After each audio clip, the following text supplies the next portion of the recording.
ये मेरी मुजाहिद कमांडो शेरवान से पहली मुलाकात थी। उसने अपना चेहरा स्याह रुमाल में छुपा रखा था। वो चौड़े कद काठ का एक जवान आदमी था। आंखें चीते की आंखों की तरह चमक रही थी। स्टेन गन अपने घुटनों पर रखी हुई थी। वो कमांडो की वर्दी में था। उसने मुझसे पूछा, तुम्हारे पास क्या सबूत है कि तुम्हें कमाल शाह ने मेरे पास भेजा है? मैंने भी उसकी आंखों में आंखें डालकर कहा, पहले मुझे इस बात का यकीन होना चाहिए कि तुम ही कमांडर लीडर शेरवान हो। उसके तीनों साथी वहीं मौजूद थे। गार में 2-3 सेकंड के लिए खामोशी छा गई। मैंने बड़ा माकूल सवाल किया था। वो मुस्कुराने लगा, फिर कहा, दिल्ली में तुम किस आदमी से मिले थे? मैंने गुल खान का नाम ले दिया। कमांडो शेरवान ने दूसरा सवाल किया, जम्मू में किसके पास ठहरे थे? मैंने सादिक का नाम लिया तो शेरवान बोला, उसने तुम्हें मेरी और अपनी शनाख्त के लिए कोई खुफिया लफ्ज जरूर बताया होगा, क्या तुम वो बता सकते हो? मैंने सादिक का बताया हुआ उर्दू का शेर पढ़कर सुनाया तो कमांडो शेरवान ने पूछा, जिस शायर का ये शेर है उसका नाम क्या है? इस सवाल से उस बात की तस्दीक हो गई कि कश्मीरी कमांडो शेरवान ही है। शेरवान को भी यकीन हो गया था कि मैं सही आदमी हूँ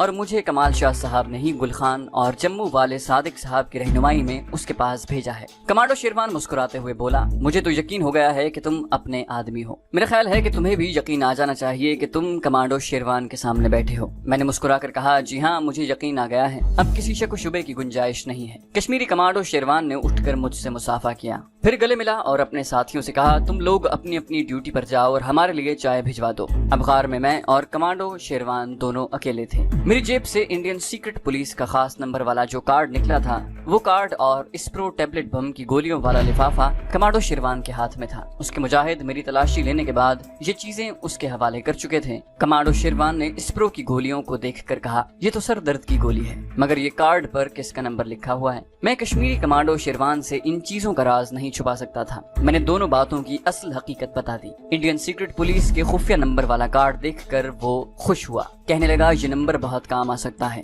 बाकी ये स्प्रो टैबलेट बम वाली गोलियां खास भारतीय फौजी और पुलिस अफसरों को ठिकाने लगाने में हमारी मदद कर सकती हैं, लेकिन ये गोली किसी को खिलाने के लिए उस शख्स का एतमाद हासिल करना भी जरूरी होगा। ऐसा तो किसी खास मिशन में ही हो सकता है। बहरहाल ये गोलियां तुम अपने पास रखो। फिर कमांडो शेरवान ने वो कागज देखा जिस पर बज़ाहिर पुलाव वगैरह बनाने के मसालों का नुस्खा था। उसके बारे में मैंने उसे बताया कि ये स्प्रो बम बनाने का फार्मूला है, तो उस गुल खान की फन्नी महारत की बड़ी तारीफ की। कहने लगा, ये नुस्खा हम यहाँ महफूज जगह पर संभाल कर रखेंगे। गोलियां तुम अपने पास ही रखो, क्योंकि आइंदा किसी कमांडो मिशन में ये इस्तेमाल की जा सकती हैं। उसके बाद कमांडो शेरवान ने मुझे कश्मीर के महाज की सारी सूरत हाल समझाई और बताया कि कहां-कहां इंडियन मिलिट्री फोर्स ने अपने मोर्चे और फील्ड हेडक्वार्टर बना रखे हैं। उसने नक्शे पर एक जगह उंगली रखते हुए कहा, जहां जम्मू राइफल्स की आर्टिलरी रेजिमेंट ने पहाड़ी पर कुछ मीडियम तोपें नस्ब कर रखी हैं। ये गन पोस्टें हम अभी तक तबाह नहीं कर सके। उनके गोले हमारे खुफिया ठिकानों की निशानदही पर गिरते हैं और हमें शदीद नुकसान उठाकर वहां से किसी दूसरी जगह फरार होना पड़ता है।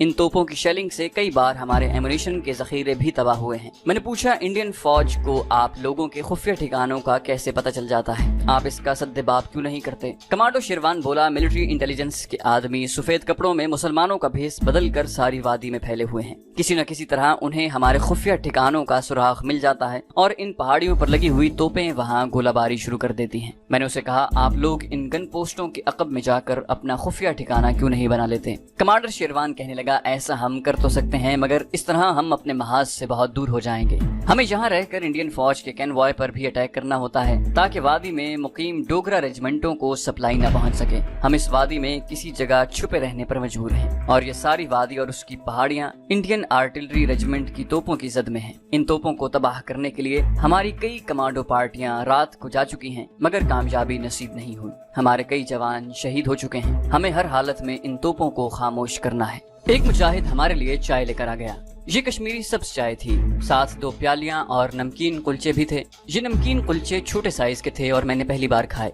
कश्मीरी चाय के साथ उनका जायका बड़ा मजेदार लगा। कश्मीरी कमांडो शेरवान ने नक्शे पर कागज लपेटकर एक तरफ रख दिया और कहा, इस पर हम कल बात करेंगे। फिर वो मुझसे कमांडो ट्रेनिंग की बातें करने लगा। बहुत जल्द उसे मालूम हो गया कि मैंने कमांडो की फुल ट्रेनिंग ली हुई है। वो कहने लगा, कमाल शाह एक मर्द मोमिन है। उसने जितने मुजाहिदों को ट्रेनिंग देकर हमारे पास भेजा है, उन्होंने अपनी फन्नी महारत और जुर्रत से काम लेकर फौज को शदीद नुकसान पहुंचाया है। उनमें से अक्सर कमांडो शहीद भी हो चुके हैं। वो अपने मिशन पर गए टारगेट तो मार लिया मगर खुद वापस ना आ सके। तुम्हें तो मालूम ही है, कमांडो जब किसी मिशन पर जाता है तो उसके जिंदा वापस आने की उम्मीद बहुत कम होती है। वो खुद भी मौत को कबूल करके अपने मिशन पर रवाना होता है। फिर कमांडो शेरवान ने जहाद कश्मीर की मजीद तफसीलात बताई और कहने लगा, हमारे हुर्रियत परस्त कश्मीरी मुजाहिद वादी और शहरों के हर महाज पर इंडियन फौज का डट कर मुकाबला कर रहे हैं। अगर इनमें से कोई शहीद होता है तो 7-8 डोगरा फौजियों को जहन्नम में पहुंचाकर शहीद होता है। हम कश्मीरी कमांडो हैं। हमारा काम महाज से पीछे उन पहाड़ियों में ही रहकर इंडियन फौज की सप्लाई,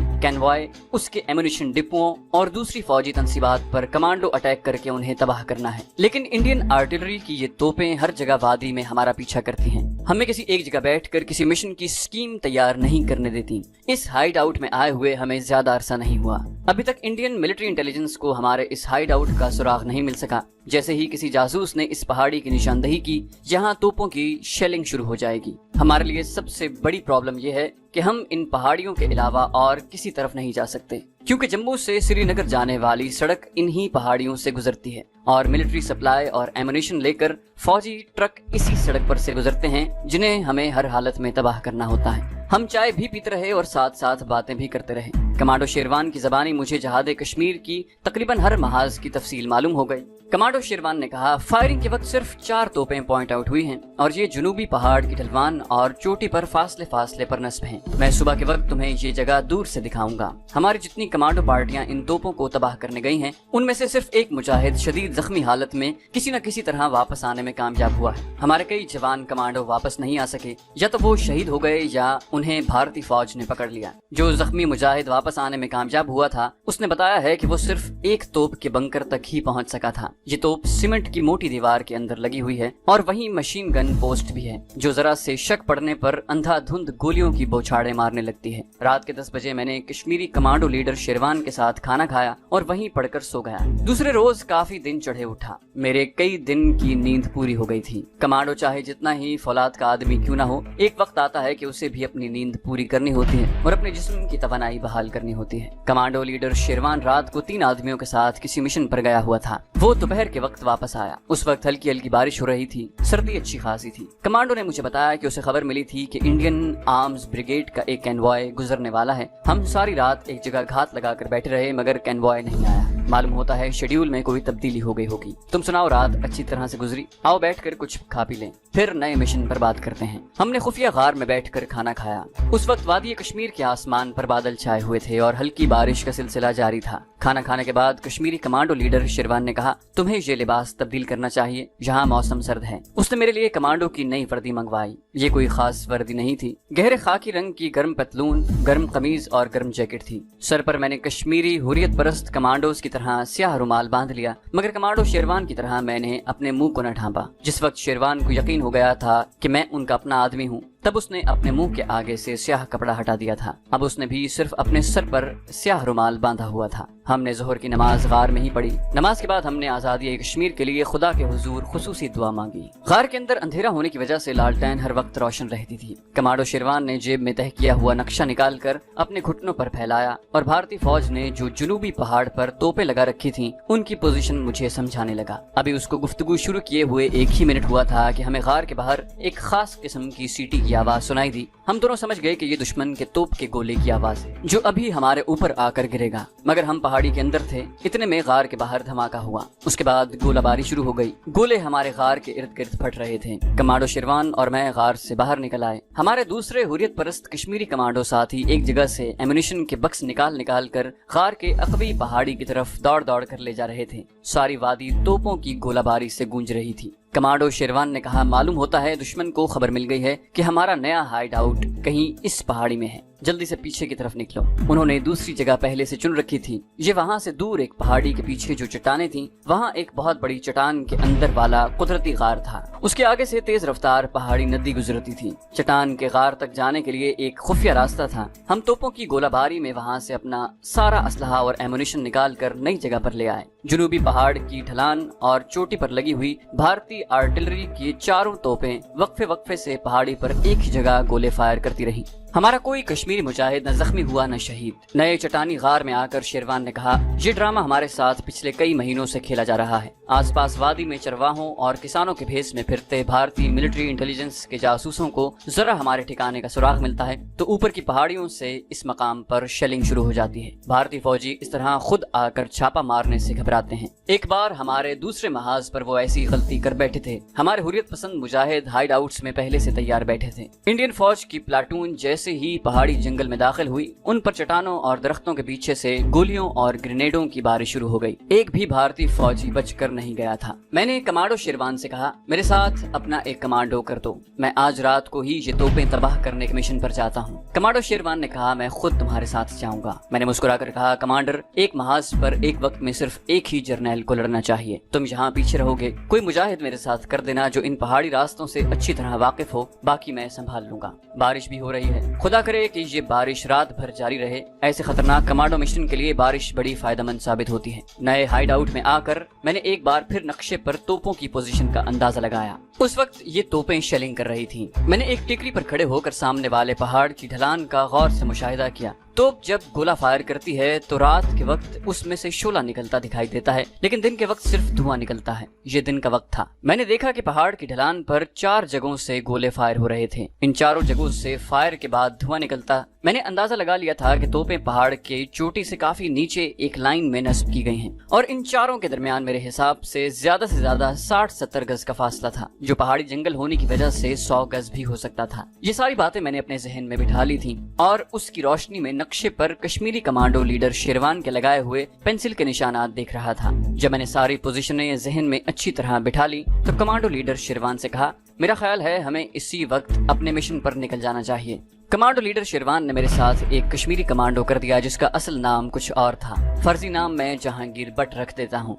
ये तरबियत याफ्ता कमांडो था और मेरी तरह जवान था। उस वक्त रात के 9-9:15 बजे का वक्त होगा। हमारे पास एक स्टेन गन थी, 8-8 ग्रेनेड थे। कमांडो चाकू मेरे पास भी था और ऐसा ही एक खास चाकू जहांगीर बट के पास भी था। जहांगीर बट तमाम पहाड़ी इलाकों से वाकिफ था। जिस वक्त हम अपने खुफिया ठिकाने से निकले तो रात तारीख थी, मगर बूंदाबांदी रुक गई थी। अखरोट और चनार के ऊंचे ऊंचे दरख्तों से अंधेरे में बारिश का रुका हुआ पानी टिप टिप कर रहा था। जहांगीर बट मुझे एक पहाड़ी के पीछे से निकाल कर एक छोटी सी वादी में ले आया। जमीन बारिश की वजह से गीली थी, मगर जंगली घास की वजह से फिसलन ज्यादा खतरनाक नहीं थी। वादी के दरख्तों का अंधेरा हमें कुछ नहीं कहता था। हम दोनों A1 कमांडो थे और अंधेरे में भी अपना टारगेट देख सकते थे। हम खुशी से चले जा रहे थे। इस किस्म के कमांडो मिशन पर जाते हुए खामोशी सबसे ज्यादा जरूरी होती है। सिर्फ इंतहाई जरूरत के वक्त हम एक दूसरे से एक आध बात सरगोशी में कर लेते।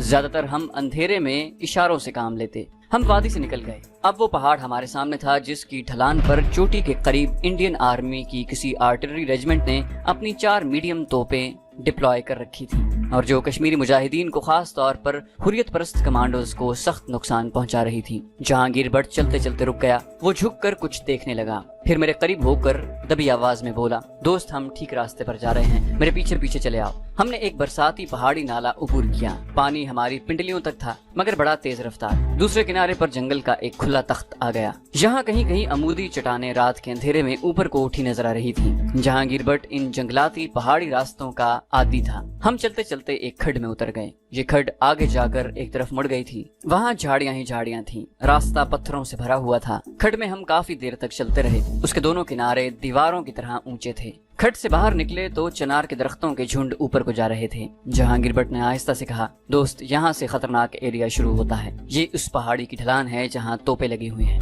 मैंने कहा, इन गन पोस्टों की गश्ती पार्टियां भी रात को जरूर गश्त पर होंगी। जहांगीर बट ने आहिस्ता से कहा, हमें उनसे भी होशियार रहना होगा। चीड़ के दरख्तों का जंगल पहाड़ की ढलान पर जरा ऊपर जाकर अचानक खत्म हो गया। अब ढलान पर झाड़ियां ही झाड़ियां थी। मैंने अंधेरे में एक जगह रुक कर ऊपर देखा। वही पहाड़ी ढलान थी जहां मैंने शुरू रात में तोपों को फायर करते देखा था, मगर काफी बुलंदी तक चली गई थी। हम एक दूसरे के दरमियान 5-5 गज का फासला रखकर झाड़ियों को पकड़ पकड़ कर पहाड़ की चढ़ाई चढ़ रहे थे, जहां गन पोस्टों की गश्ती टीम का कोई भी डोगरा फौजी हमें मिल सकता था। हम बड़ी एहतियात के साथ बगैर आवाज पैदा किए आहिस्ता आहिस्ता आगे बढ़ रहे थे। रात के अंधेरे में अंदाजे से दुश्मन की तोपों के बंकरों को पॉइंट आउट करना आसान नहीं था। जब हम तकरीबन पहाड़ की आधी चढ़ाई चढ़ गए तो मैंने जहांगीर भट्ट को अपने मुंह से एक परिंदे की हल्की सी आवाज निकाल कर रोक दिया। वो वहीं झाड़ी में बैठ गया। मैं टेक कर चलता उसके पास गया और सरगोशी में कहा, मुझे सिगरेट के तंबाकू की बू महसूस हो रही है। जहांगीर भट्ट ने सांस 2-3 बार ऊपर खींचकर फजा को सूंघा और आहिस्ता से बोला, लगता है गन पोस्ट के पेट्रोल पार्टी के आदमी आसपास ही कहीं हैं।